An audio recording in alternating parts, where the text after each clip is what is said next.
Welcome to NSN news. నేను మీ PR. సమాజం నుంచి ఎంతో తీసుకుంటున్న సినిమా వాళ్ళు తిరిగి కొంతైనా ఇవ్వాల్సిందే అని సీఎం రేవంత్ రెడ్డి అన్నారు. డ్రగ్స్ నియంత్రణ కోసం చిరంజీవి వీడియో సందేశం పంపారని, డ్రగ్స్ నియంత్రణకు అలాంటి వాళ్ళు చాలా మంది ముందుకు రావాలని పిలుపునిచ్చారు. సమాజాన్ని కాపాడే బాధ్యత సినీ ఇండస్ట్రీస్ పైన ఉందని తెలిపారు. కమాండ్ కంట్రోల్ సెంటర్ లో ఏర్పాటు చేసిన పోలీస్ మీట్ లో ముఖ్యమంత్రి రేవంత్ మాట్లాడారు. గంజాయి మత్తులో నేరాలు జరుగుతున్నాయని గుర్తు చేశారు. నేరాలు అరికట్టేందుకు కృషి చేసిన అధికారులకు ప్రత్యేక గుర్తింపునిస్తామని హామీ ఇచ్చారు. డ్రగ్స్, సైబర్ క్రైమ్ సమాజాన్ని పట్టి పీడిస్తున్నాయని తెలిపారు. మీడియా కూడా వీటిపై ఫోకస్ పెంచాలని రిక్వెస్ట్ చేశారు. పోలీసుల కృషికి మీడియా కూడా తోడవ్వాలన్నారు. థియేటర్లలో డ్రగ్స్ నియంత్రణ కోసం ఉచితంగా వీడియో ప్రదర్శించాలన్నారు సీఎం రేవంత్. లోక్సభలో రాహుల్ గాంధీ ప్రసంగంపై తీవ్ర దుమారం రేగిన విషయం విదితమే. అయితే ఆయన ప్రసంగంలోని కొన్ని వ్యాఖ్యలను పార్లమెంట్ రికార్డుల నుంచి తొలగిస్తూ స్పీకర్ నిర్ణయం తీసుకున్నారు. అగ్నివీర్ పథకాన్ని భారత సైన్యం కోసం కాదని పీఎంఓ ప్రణాళికగా అభివర్ణించారు రాహుల్. లోక్సభ ప్రతిపక్ష నేతగా ఉన్న రాహుల్ గాంధీ పార్లమెంటులో రాష్ట్రపతి ప్రసంగానికి ధన్యవాద తీర్మానాన్ని ప్రారంభించారు. అనంతరం కేంద్ర ప్రభుత్వంపై పలు విమర్శలు చేస్తూ ప్రసంగాన్ని 1:40 పాటు కొనసాగించారు. ఇందులో బీజేపీ మైనారిటీలను వివక్షపూరితంగా చూస్తుందన్నారు. అదానీ, అంబానీలపై నీట్ పరీక్షకు సంబంధించిన ఆరోపణలు చేశారు రాహుల్. వీటిపై చర్యలు తీసుకున్న స్పీకర్ ఓం బిర్లా పార్లమెంట్ రికార్డుల నుంచి తొలగించారు. ఇక రాహుల్ హిందువుల గురించి ప్రస్తావిస్తూ మోడీ, ఆర్ఎస్ఎస్లపై కూడా పలు వ్యాఖ్యలు చేశారు. హిందువులు హింసను ప్రోత్సహించారని చెబుతూ తమను తాము హిందువులుగా చెప్పుకునేవారు 24 గంటలు హింస, ద్వేషాలకు పాల్పడుతున్నారని చెప్పారు. బీజేపీ, ఆర్ఎస్ఎస్ మొత్తం హిందూ సమాజం కాదని వ్యాఖ్యానించారు. లోక్సభలో రాహుల్ వ్యాఖ్యలపై తీవ్ర దుమారం రేగింది. మోడీ సహా ఎన్డీఏ పక్షాలు తీవ్ర అభ్యంతరం వ్యక్తం చేశాయి. అంతేగాక రాహుల్ గాంధీ కొన్ని మతపరమైన ఫోటోలను లోక్సభలో ప్రదర్శించడంపై కూడా అధికార ఎన్డీఏ అభ్యంతరం వ్యక్తం చేసింది. సభలో ఇలాంటి మతపరమైన ఫోటోల ప్రదర్శనకు నిబంధనలు వర్తించవని స్పీకర్ రాహుల్ గాంధీని వారించారు. ఈ వివాదానికి రాహుల్ గాంధీ క్షమాపణలు చెప్పాలని బీజేపీ డిమాండ్ చేసింది. ఏపీ సీఎం చంద్రబాబు రాష్ట్ర విభజన సమస్యలపై చర్చించడానికి లేఖ రాయడం సంతోషకర పరిణామమని ఎమ్మెల్యే హరీష్ రావు తెలిపారు. రాష్ట్ర విభజన సమయంలో లోయర్ సీలేర్ పవర్ ప్రాజెక్టును ఏపీలో కలిపారని పేర్కొన్నారు. ఖమ్మం జిల్లాకు చెందిన 7 మండలాలను ఏపీకి అప్పగించారని తెలిపారు హరీష్ రావు. ఏపీ ముఖ్యమంత్రి చంద్రబాబు నాయుడు రాష్ట్ర విభజన సమయంలో జరిగిన పరిణామాలపై చర్చించడానికి తెలంగాణ సీఎం రేవంత్ కు లేఖ రాయడం సంతోషకరమైన విషయమన్నారు హరీష్ రావు. హైదరాబాద్ తెలంగాణ భవన్లో ఏర్పాటు చేసిన మీడియా సమావేశంలో హరీష్ రావు మాట్లాడుతూ రాష్ట్ర విభజన సమయంలో కోల్పోయిన 7 మండలాలను తిరిగి తెలంగాణకు రప్పించడానికి రేవంత్ రెడ్డి ప్రత్యేక చొరవ చూపాలన్నారు. దీన్నే మొదటి ఎజెండాగా పెట్టాలన్నారు.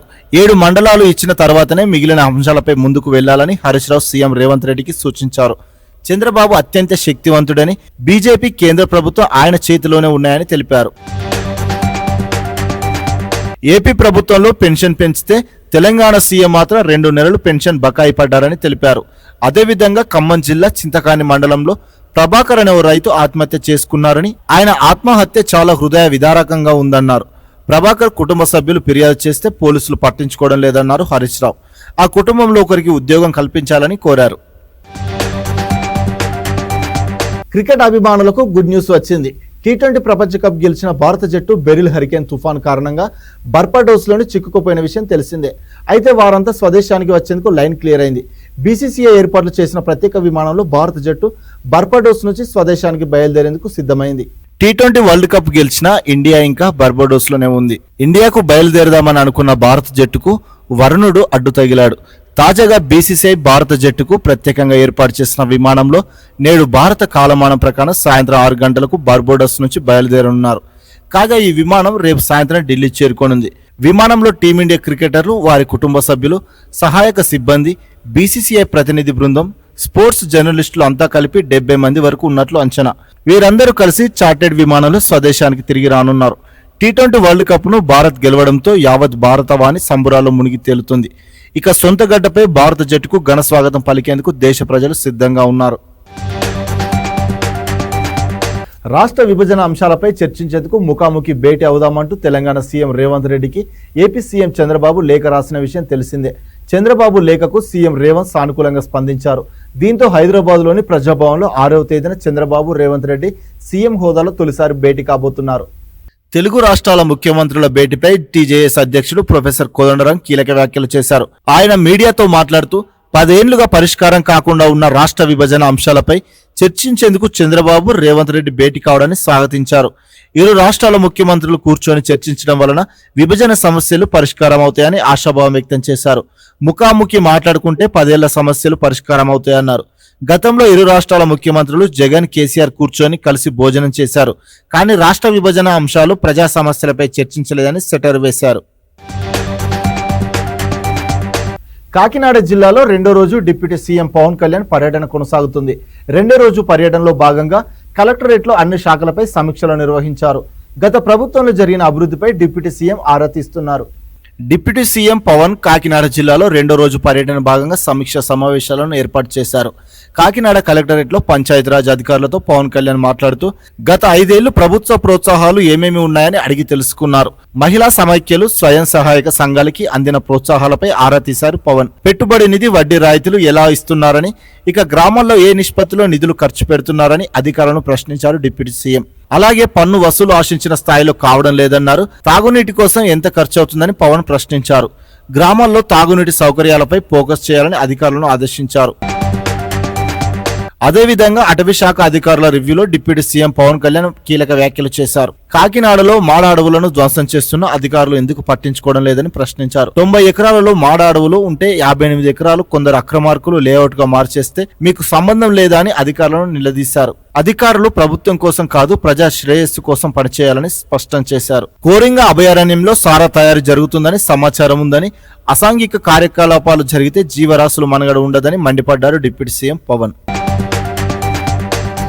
ఖమ్మం జిల్లా చింతకాని మండలం ప్రొద్దుటూరులో విషాదం చోటు చేసుకుంది. తన భూమి కబ్జాకు గురైందని రైతు ప్రభాకర్ ఆత్మహత్య చేసుకున్నాడు. అధికారులు పట్టించుకోలేదని సెల్ఫీ వీడియోలో ఆవేదన వ్యక్తం చేశాడు ప్రభాకర్. తన కుటుంబాన్ని ప్రభుత్వం ఆదుకోవాలని వేడుకున్నాడు.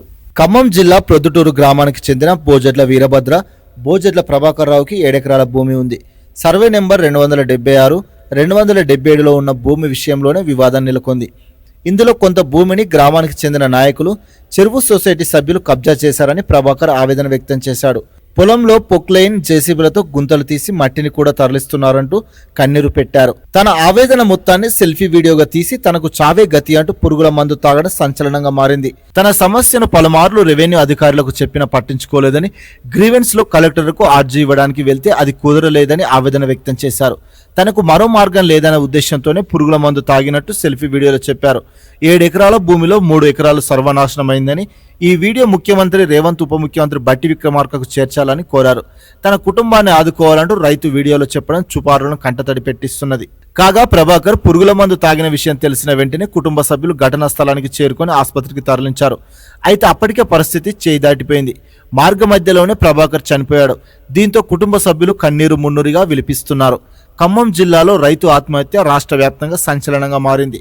దీనిపై మంత్రి తుమ్మల నాగేశ్వరరావు విచారణకు ఆదేశించారు. రైతులు ఆత్మహత్య చేసుకోవద్దంటూ సూచించారు. ప్రజా రవాణాకు ప్రభుత్వం పెద్దపీట వేస్తుందన్నారు రవాణా బీసీ సంక్షేమ శాఖల మంత్రి పొన్నం ప్రభాకర్. కొత్త రక్తంతో ఆర్టీసీని మరింత బలోపేతం చేస్తామన్నారు. ఆర్టీసీలో వివిధ కేటగిరీలో 3035 పోస్టులకు ప్రభుత్వం అనుమతి ఇవ్వడంపై మంత్రి హర్షం వ్యక్తం చేశారు. పోస్టుల భర్తీకి అనుమతి ఇచ్చిన సీఎం రేవంత్ రెడ్డి, ఉప ముఖ్యమంత్రి బట్టి విక్రమార్కకి ధన్యవాదాలు తెలిపారు మంత్రి పొన్నం. హైదరాబాద్ సచివాలయంలో ఆయన మాట్లాడుతూ గత ప్రభుత్వం రాష్ట్రం ఏర్పడినప్పటి నుంచి టీజీఎస్ఆర్టీసీలో ఒక్క ఉద్యోగ నోటిఫికేషన్ ఇవ్వలేదన్నారు. ప్రజా రవాణా వ్యవస్థకు పెద్దపీట వేస్తూ తమ ప్రభుత్వం ఉద్యోగాలను భర్తీ చేస్తుందని పొన్నం తెలిపారు. మహాలక్ష్మి పథకం అమలుతో పెరిగిన రద్దీకి అనుగుణంగా రాష్ట్ర ప్రభుత్వ సహకారంతో కొత్త బస్సులను సంస్థ కొనుగోలు చేస్తుందని తెలిపారు. ఈ కొత్త బస్సులకు అనుగుణంగా నియామకాలు చేపడుతున్నట్లు వివరించారు. వీలైనంత త్వరగా 3035 పోస్టులను భర్తీ చేస్తామని పొన్నం స్పష్టం చేశారు. అధికారులు ప్రతిపాదనలు పంపిన అన్ని పోస్టుల భర్తీకి ప్రభుత్వం గ్రీన్ సిగ్నల్ ఇచ్చింది. ప్రభుత్వం అనుమతించిన 3035 పోస్టుల్లో 2000 డ్రైవర్, 743 శ్రామిక్, అలాగే మెకానిక్ విభాగంలో 114, డిప్యూటీ సూపరింటెండెంట్ ట్రాఫిక్ విభాగంలో 84, deputy superintendent 25, depot manager, assistant traffic manager పోస్టులు 23, assistant civil engineer 15, assistant mechanical engineer civil విభాగంలో 11, సెక్షన్ ఆఫీసర్ జనరల్ విభాగంలో 7, మెడికల్ ఆఫీసర్ 7, మెడికల్ ఆఫీసర్ కొలువులు ఉన్నాయి. బాలీవుడ్ కండల వీరుడు సల్మాన్ ఖాన్ ఇంటి వద్ద ఇటీవల కాల్పుల ఘటన తీవ్ర కలకలం సృష్టించిన విషయం తెలిసిందే. ఈ ఘటనపై పోలీసులు ముమ్మరంగా దర్యాప్తు చేపడుతున్నారు. ఈ కేసు విచారణలో సంచలన విషయాలు వెలుగు చూస్తున్నాయి. సల్మాన్ ను టార్గెట్ చేసిన గ్యాంగ్స్టర్ లారెన్స్ బిష్నోయ్ గ్యాంగ్ ఆయనను చంపేందుకు పక్కా స్కెచ్ వేసినట్లు నావీ ముంబై పోలీసులు తాజాగా తేల్చారు. మొత్తం 5 నిందితులపై తాజాగా ఛార్జిషీట్ దాఖలు చేశారు. ఈ ఛార్జిషీట్లో సంచలన విషయాలు వెలుగులోకి వచ్చాయి. 25 లక్షల ఒప్పందం ప్రకారం సల్మాన్ ను హత్య చేయాలనుకున్నారని తెలిపారు. ఆగస్టు 2023 నుంచి ఏప్రిల్ 2024 వరకు నెలల పాటు ఈ హత్య ప్రణాళికలను రూపొందించారని పోలీసు ఛార్జిషీట్లో పేర్కొన్నారు. హత్య కోసం మోడర్న్ వెషన్స్ కొనుగోలు చేసేందుకు ప్లాన్ చేసినట్టు తెలిపారు. ఇందులో భాగంగానే నిందితుల ముఠా AK-47, MN-16, AK-92 తుపాకులు, హై కాలిబర్ వంటి అధునాతన మరణాయుధాలను పాకిస్తాన్ నుంచి కొనుగోలు చేయాలని భావించారని పోలీసులు తెలిపారు. ఇందుకోసం పాక్లోని ఆయుధ వ్యాపారితో వారు టచ్లో ఉన్నట్లు నిందితుల్లో ఒకరు విచారణ వెల్లడించినట్లు పోలీసులు తమ ఛార్జ్షీట్లో పేర్కొన్నారు. అంతేకాదు 2022లో పంజాబ్ సింగర్ సిద్ధు మూసేవాలా హత్యలో ఉపయోగించిన టర్కీలో తయారయ్యే జిగానా పిస్టల్తో హత్య చేయాలని ముఠా భావించినట్టు దర్యాప్తులో వెల్లడైంది. హత్య కుట్రలో భాగంగా సల్మాన్ ఫామ్ హౌస్ పరిసర ప్రాంతాలు, బాంద్రాలోని నివాసం సహా షూటింగ్ ప్రదేశాలు సుమారు 70 మంది రెక్కి నిర్వహిస్తూ నటుడి కదలికలను ఎప్పటికప్పుడు గమనించినట్లు విచారణలో తేలింది. ఏప్రిల్ 14న ముంబై బాంద్రా ఏరియాలోని సల్మాన్ నివాసం ఉండే గెలాక్సీ అపార్ట్మెంట్ దగ్గర కాల్పుల కలకలం సృష్టించిన విషయం తెలిసిందే. బైక్పై వచ్చిన 2 అగాంతకులు 3 రౌండ్లు కాల్పులు జరిపి పారిపోయారు. కేసు నమోదు చేసి దర్యాప్తు ప్రారంభించిన పోలీసులు అపార్ట్మెంట్స్ వద్ద సీసీటీవీ ఫుటేజ్ ని పరిశీలించారు. ఆ దృశ్యాల ఆధారంగా నిందితుల్ని గుజరాత్లోని అదుపులోకి తీసుకున్నారు. కాల్పులు జరిపిన నిందితుల్ని విక్కీ, గుప్తా, సాగర్ పాల్ గా గుర్తించారు. అనంతరం వీరికి ఆయుధాలు సరఫరా చేశారన్న ఆరోపణలపై అనుజ్ తాపన్, సోన్ సుభాష్ చందర్ ను అదుపులోకి తీసుకున్నారు. మొత్తంగా 17 మందిపై కేసు నమోదు చేసిన పోలీసులు ఇప్పటి వరకు 6 అరెస్టు చేశారు. వారిలో ఒకరైన అనుజ్ తాపన్ అనే నిందితుడు మే 1న పోలీస్ లాకప్ లో ఆత్మహత్య చేసుకున్నాడు. అతిసారం ఈ పేరు వింటేనే గ్రామ ప్రజలు వణికిపోతున్నారు. ఇప్పటికే ఎన్టీఆర్ జిల్లా జగ్గయ్యపేట, విజయవాడ, మొగల్రాజపుర ప్రాంతంలో డయేరియా విజృంభించింది. చాలా మంది అతిసారం బారిన పడ్డారు. ఈ క్రమంలో డయేరియా కేసులను అరికట్టేందుకు ప్రభుత్వం స్టాప్ డయేరియా పేరుతో నూతన కార్యక్రమానికి శ్రీకారం చుట్టింది. రాష్ట్ర వ్యాప్తంగా 60 రోజుల పాటు డయేరియాపై ఆరోగ్య శాఖ సిబ్బంది ప్రజలకు అవగాహన కల్పిస్తున్నారు. డయేరియా కేసులు నమోదైన ప్రాంతాల్లో నీటి నమూనాలను సేకరించి విశ్లేషిస్తున్నారు. అస్సాంలో వరద బీభత్సం కొనసాగుతుంది. 6.5 లక్షల మందిపై వరదలు ప్రభావం చూపాయి. దిబ్రూగఢ్ జిల్లాలో నీటి ప్రవాహంలో చిక్కుకుపోయిన 13 మంది మత్స్యకారులను భారత వైమానిక దళం రక్షించింది. హెలికాప్టర్ ద్వారా వారిని సురక్షిత ప్రాంతాలకు చేర్చింది. బ్రహ్మపుత్ర నది ప్రమాదకర స్థాయిని మించి ప్రవహిస్తుంది. గువాహటిలో నది పరివాహక ప్రాంతాల్లో ఉన్న దేవతా విగ్రహాలు మునిగిపోయాయి. ఈ ఏడాది వరదలు కొండ చర్యలు విరిగిపడిన ఘటనల కారణంగా అస్సాంలో 45 మంది ప్రాణాలు కోల్పోయారు. లఖింపూర్ జిల్లాలో 1,43,000 మందికి పైగా ప్రజలు ముంపు ప్రాంతాల్లో చిక్కుకుపోయారు. రాష్ట్ర వ్యాప్తంగా 72 పునరావాస శిబిరాలు 8,000 మందికి పైగా తలదాచుకుంటున్నారు. వరద ప్రభావిత ప్రాంతాల్లో ఎన్డీఆర్ఎఫ్, ఎస్డీఆర్ఎఫ్ సైన్యం, వైమానిక దళం, స్థానిక యంత్రాంగం సహాయ చర్యలు చేపడుతున్నాయి. యూపీఐ ద్వారా విద్యుత్ బిల్లులు చెల్లింపుదారులకు విద్యుత్ శాఖ షాక్ ఇచ్చింది. Phone pay, Paytm, Amazon pay వంటి థర్డ్ పార్టీ యాప్స్ ద్వారా విద్యుత్ బిల్లులు చెల్లింపులు నిలిపివేస్తున్నట్లు ప్రకటించింది. దక్షిణ తెలంగాణ విద్యుత్ పంపిణీ సంస్థ తమ వెబ్సైట్, మొబైల్ యాప్లోనే బిల్లులు చెల్లింపులు చేయాలని వినియోగదారులకు సూచించింది. ఆర్బీఐ మార్గదర్శకాలను అనుసరించి జూలై 1 నుంచి ఆయా చెల్లింపు సంస్థలు టీజీఎస్పీడీసీఎల్ విద్యుత్ బిల్లుల చెల్లింపులను నిలిపివేశాయని ఎక్స్ ద్వారా తెలిపింది. బిల్లు చెల్లింపులో సమర్థత, భద్రతకు పెద్దపీట వేసేందుకు రిజర్వ్ బ్యాంక్ ఆఫ్ ఇండియా కీలక నిర్ణయం తీసుకుంది.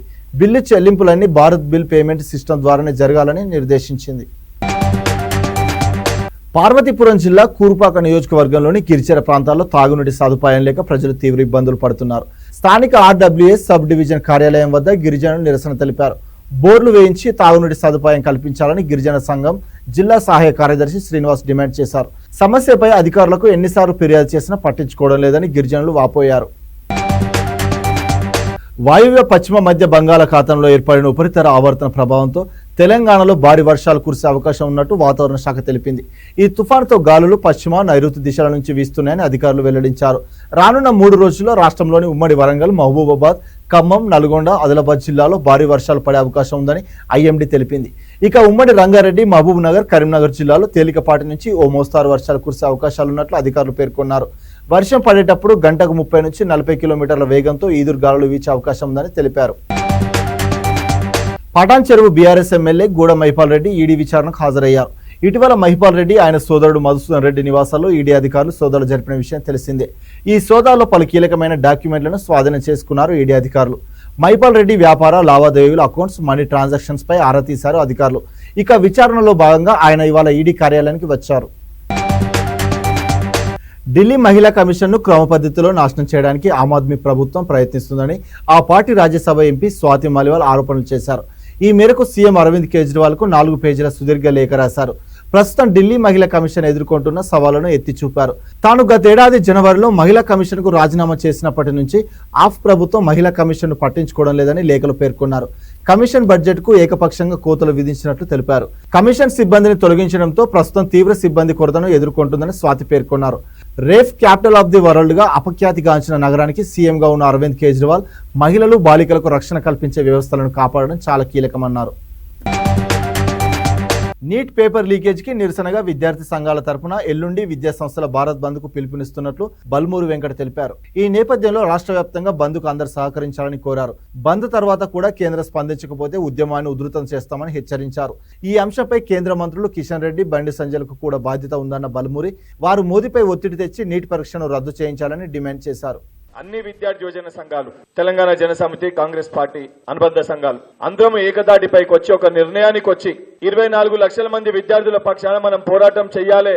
ఈ నీట్ పరీక్ష లీకేజ్ కేవలము ఇది నేషనల్ టెస్టింగ్ ఏజెన్సీ పరిధిలో ఈ పేపర్ లీకేజ్ జరిగిందంటే రేపు పొద్దున కేంద్రం నిర్వహించే ప్రతి పరీక్ష పైన కూడా అనేక అనుమానాలు లేవనెత్తుతాయి. దానితో పాటు ఇప్పటికి కూడా కేంద్ర ప్రభుత్వం స్పందించకపోవడం తోటి లెఫ్ట్ సోదరులు ఏదైతే దేశవ్యాప్తంగా 4వ తారీఖున బంద్కు పిలుపునివ్వాలని ఒక నిర్ణయం తీసుకున్నారు. అక్కడ లెఫ్ట్ అండ్ కాంగ్రెస్ ఆర్గనైజేషన్స్ అన్ని కలిసి వాళ్ళతో పాటు మనం కూడా తెలంగాణ రాష్ట్రంలో పెద్ద ఎత్తున ఈ యొక్క భారత్ బంద్ 4వ తారీఖున భారత్ బంద్ పిలుపులో పెద్ద ఎత్తున ప్రతి ఒక్క విద్యార్థి యువజన సంఘాలు దానితో పాటు స్వచ్ఛందంగా ప్రజలందరూ కూడా ఈ బంద్లో పాల్గొనాలని చెప్పి విద్యా సంస్థల యాజమాన్యాలకి అదేవిధంగా కోచింగ్ సెంటర్ల యాజమాన్యాలకి అందరూ కూడా కలిసికట్టుగా ఈ యొక్క బంద్కి సహకరించాలని చెప్పి వారికి విజ్ఞప్తి చేస్తూ మీరు తక్షణమే ఈ సమస్యని స్పందించకపోతే 4వ తారీఖు బంద్ తర్వాత ఉద్యమాన్ని ఇంకా తీవ్ర స్థాయిలో ముందుకు తీసుకొని వెళ్తామని చెప్పి తెలియజేస్తూ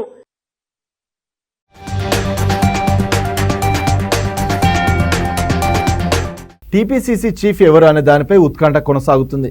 కొత్త బాస్ నియామకంపై అధిష్టానం తీవ్ర కసరత్తు చేస్తుంది. ఈ నేపథ్యంలో MLC TPCC working president Mahesh Kumar Goud AICC chief Mallikarjuna ఖర్గేతో భేటీ అయ్యారు. ఇవాళ ఢిల్లీలో మర్యాదపూర్వకంగా ఖర్గేను కలిసి పుష్పగుచ్చం అందజేశారు. అయితే టీపీసీసీ అధ్యక్షులుగా కొత్త వారిని నియమిస్తారని ప్రచారం జరుగుతున్న క్రమంలో మహేష్ కుమార్ గౌడ్ ఏఐసీసీ అధ్యక్షుడు ఖర్గేను కలవడం ప్రాధాన్యత సంతరించుకుంది. దీంతో పీసీసీ పోస్టుకు మహేష్ కుమార్ గౌడ్ పేరు ఫైనల్ అయిందని, అందువల్ల ఆయన పార్టీ అధ్యక్షుడిని మర్యాదపూర్వకంగా కలిశారని చర్చ సోషల్ మీడియాలో జోరుగా సాగుతోంది.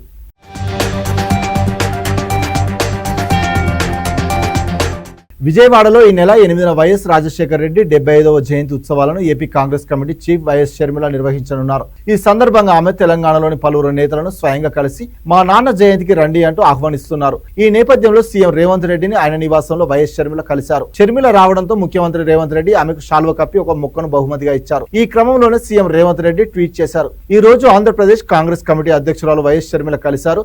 దివంగత నేత మాజీ సీఎం స్వర్గీయ వైఎస్ రాజశేఖర రెడ్డి జయంతి కార్యక్రమానికి ఆహ్వానించారని ట్వీట్ పంచుకున్నారు.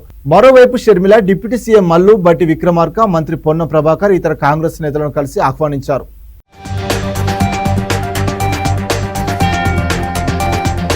సంగారెడ్డి జిల్లా పోలీసులు కఠోర శబ్దాలతో నడుస్తున్న ద్విచక్ర వాహనాలపై ప్రత్యేక దృష్టి సారించారు. దీనికోసం ప్రత్యేక డ్రైవ్ నిర్వహించడంతో పాటు జిల్లాలో అధిక శబ్దాలతో నడుస్తున్న సుమారు 70 ద్విచక్ర వాహనాలను సీజ్ చేశారు.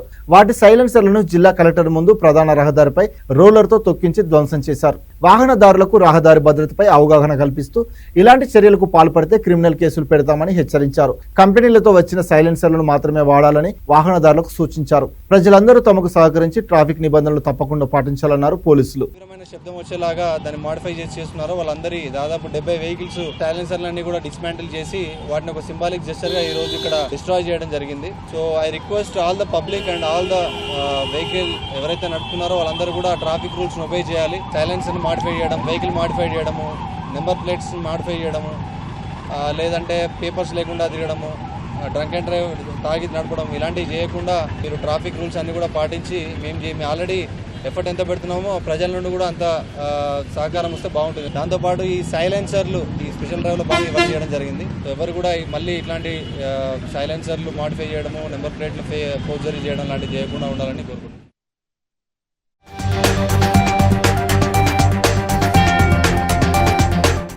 జింబాబ్వేతో 5 మ్యాచ్ల టీ20 సిరీస్లో తలపడేందుకు టీమిండియా సిద్ధమైంది.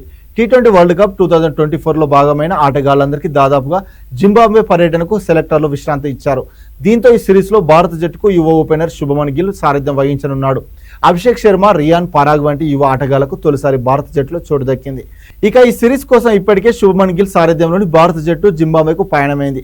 కాగా ఈ సిరీస్ కు ముందు భారత జట్టులో పలు కీలక మార్పులు చేసింది బీసీసీఐ. టీ20 వరల్డ్ కప్ భారత జట్టులో భాగమైన సంజు శాంసన్, యశస్వి జైస్వాల్, శివం దూబేలను జింబాబ్వే సిరీస్ కు ఎంపిక చేసిన జట్టు నుంచి బీసీసీఐ రిలీజ్ చేసింది. వారి స్థానంలో తొలి 2 టీ20లకు హర్షిత్ రాణా, సాయి సుదర్శన్, జితేష్ శర్మలను బీసీసీఐ సెలక్షన్ కమిటీ ఎంపిక చేసింది. కాగా హర్షిత్ రాణా, సాయి సుదర్శన్ తొలిసారి భారత జట్టుకి ఎంపికయ్యారు. కాగా ఈ సిరీస్ జూలై 6 నుంచి ప్రారంభం కానుంది. ఇంతటితో ఈ వార్తలు సమాప్తం. మరిన్ని వార్తలతో మళ్ళీ కలుద్దాం. అంతవరకు చూస్తూనే ఉండండి మన NSN న్యూస్.